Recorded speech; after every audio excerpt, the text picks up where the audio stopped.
Selamat pagi, saudara-saudaraku, anggota jemaat dan simpatisan GKI Pahlawan yang diberkati oleh Tuhan. Sampai hari ini, kasih setia Tuhan selalu ada dalam hidup kita. Biarlah kita pun belajar untuk mengasihi Dia setiap saat juga dalam hidup kita. Saudara, ada seseorang yang sedang menghadapi masalah dalam hidupnya. Dan dia menggambarkan masalah itu seperti seorang raksasa yang tinggi, yang besar, seperti Goliat.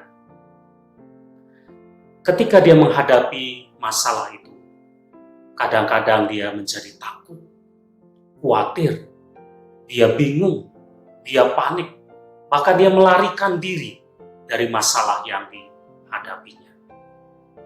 Namun sebagai seorang yang percaya kepada Tuhan, dia belajar dari Daud ketika Daud menghadapi Goliat. Daud tidak lari, tetapi bahkan dia datang menyongsong masalah itu dan kemudian menang terhadap Goliat. Saudara, di dalam 1 Samuel pasal yang ke-17 ada kisah pertempuran antara Goliat melawan Daud. Goliat adalah seorang yang tinggi, besar. Dia seorang tentara yang terlatih. Ketika dia berperang, dia memakai perlengkapan yang lengkap yang menutup hampir seluruh bagian tubuhnya.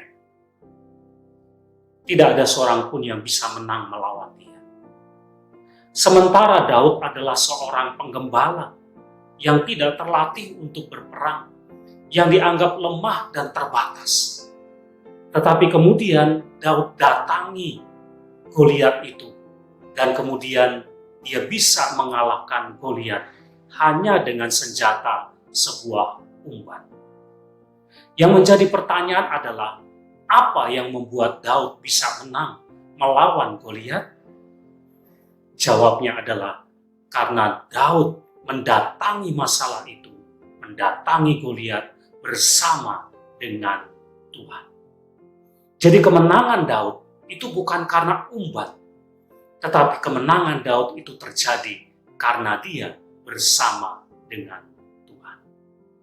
Saudara, ketika kita sedang menghadapi masalah kita bisa seperti Goliat, yang begitu besar, yang begitu tinggi, yang begitu kuat, sementara kita ini merasa begitu kecil. Tapi saudara, belajar dari Daud, kita tidak takut menghadapi apapun masalah dalam hidup kita. Mengapa?